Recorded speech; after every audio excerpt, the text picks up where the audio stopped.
Genshin Impact is a large game, and as you've seen on my channel, I've made multiple videos talking about different issues that are ultimately minuscule in the grand scheme of things. From waifu over meta, which is honestly used to either excuse a bad character or excuse a really strong good character. For instance, if you were talking about the difference between Dea compared to somebody like Hu Tao, an argument would be used to just say, you know, summon for your waifu, because ultimately it doesn't matter. And that is true, but it still isn't fair, as it defeats the purpose of having a genuinely good character or a balanced character. With that in mind, I also want to talk about a couple other idiotic issues that have cropped up over time. One example being the concepts of meta, and the other example being characters themselves, their races, and their genders. Just to clarify this, for instance, I'm black, and I also don't care about the race of any of the characters in the game. There's a sentiment that Genshin Impact, or at least miHoYo specifically, does not like black people due to the way they perform in-game. Characters like Xinyan or Dea both being bad. You have Sino, who's being mid, Candace being pretty bad.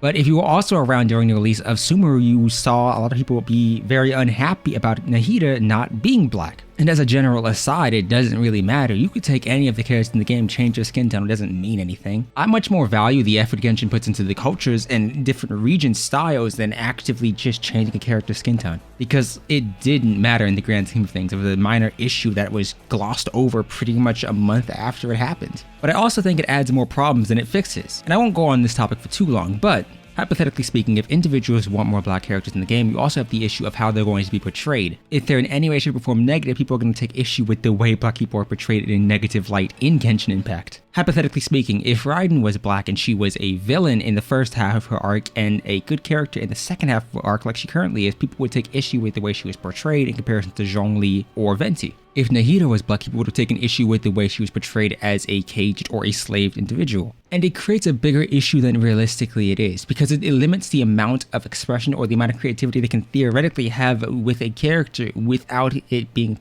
perceived as racist. The next thing is the amount of characters in the game compared to male and female. I've heard the argument that there are too many men in the game, which I think is untrue. Even if we're ignoring the different body types, that being the tall, the medium or average size, and the short character model, that being that there are only female short character models and we don't have a short male. You have the issue of it's just not even in general. I believe as of right now with Dea being added, that's 64 characters in game with 22 being male. I just think the issue is primarily people want more women, which I mean, hey, fine, but give me more femboys. With that being said, another continuation of the previous topic is the whole waifu over meta debate. I've already mentioned my thoughts, in an extensive video on it, but overall, I think the waifu over meta debate is to a degree important, but I do think it's misguided, and in a lot of ways, it's kind of inaccurately portrayed. People don't necessarily care about, how strong character is as much as they care about if the character is too strong to be compared adequately to another character. For instance, if we're talking about just a baseline comparison, the standard banner has no consistency. You have Diluc, Qiqi, Mona, Jean, and Keqing.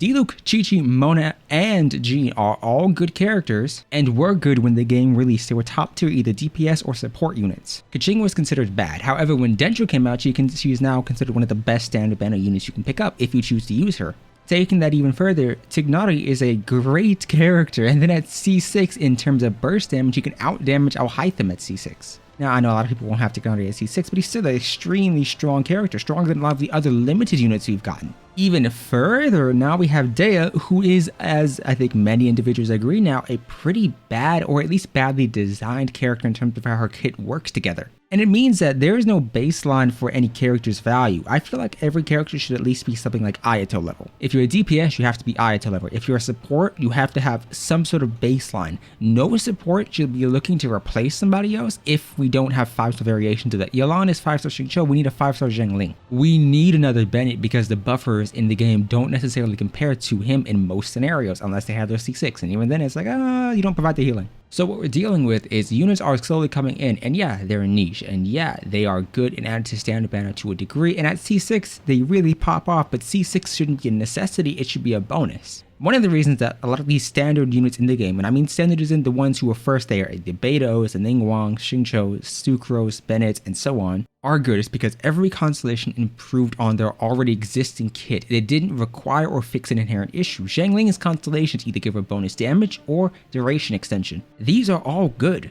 And when you're looking at the characters in the game now, the constellations fix the inherent issues that they have in their kit. Oh, hey, this character doesn't have enough energy? Well, get C2 or get C6. oh hey, this character doesn't provide you with a good enough attack bonus. Well, if you get C6, you get a crit bonus, which is fine, but it defeats the purpose of getting them, because for the majority of players, you want to pick up these units and you want to slide them into your teams to replace somebody like Bennett. At this present state, Hoyoverse isn't willing to power creep any of the characters existing in the game. At the same time, Hoyoverse doesn't want to make another Bennett, but the problem is they need to for that character to be a viable replacement for him. We don't need better Bennett, we need a side grade to Bennett. And if that has to be a 5-star, I'm pretty sure everybody would be willing to get a 5-star Bennett. If Kokomi had the healing that she does, but also gave you an attack bonus, I'm pretty sure everybody would have pulled for her. If Dea, instead of having attack animations, gave you a healing field that with each constellation got marginally better, people would have liked her. Or even if she gave you a healing field that at the same time, instead of boosting something like attack, also gave you resistance interruption, people would have been more inclined to pull for her.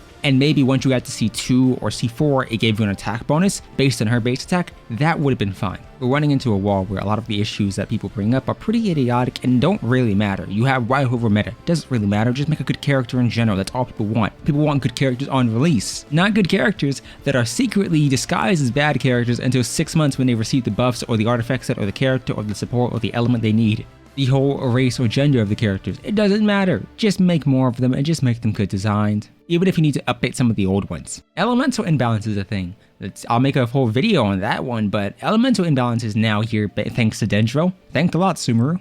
Who you simp for and giving valid opinions is an issue. If you simp for one character, your opinion is either going to be invalidated or you're going to be called a meta slave if they're a meta character, which a lot of times defeats the whole argument. It's the same thing as the waifu over meta debate, but slightly geared towards individuals who simp for meta characters. If you like Hu Tao, your opinions on Yoimiya are invalid, when realistically, if you like Hu Tao and use Hu Tao, you can give a valid opinion because at the end of the day, you also use a character who has less issues than somebody like Yoimiya. I think one of the main issues is people fall into a trap of they like Genshin, they want to interact with the community, and they will have some small pockets of great interaction, but once you have a negative interaction, it's either going to stick with you longer or you're going to have continuous negative interactions with repeated instances of it. So my thing is, I have decent interactions with all of you. By decent interactions, I mean the people in my Discord server, join if you haven't already, are great individuals, but I have met some bad ones. But overall, I think that it becomes a wider issue and makes you hate the game more the more you interact with the community, because you're going to have more negative interactions. Not everybody's negative, don't get me wrong. A lot of people are positive, but the negative ones just stick to you longer. You remember them longer. And as a result, it's like, well, the Genshin community is bad.